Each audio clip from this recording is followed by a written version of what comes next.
Ja, vandaag een bijzondere dag. Ik vier mijn 15-jarige jubileum alweer. En, dankjewel.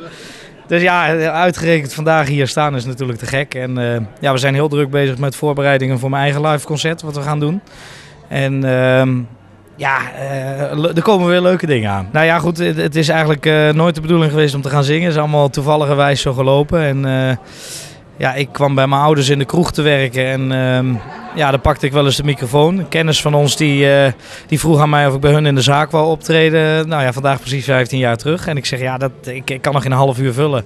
En die zegt, maakt niet uit, al zing je 6 keer hetzelfde als je maar komt. En ja, dat was mijn eerste optreden. En ja, van het een komt het ander. En dan ga je een cd maken. En mijn allereerste singeltje op het terrasje kwam gelijk in de Nederlandstalige top 20 terecht.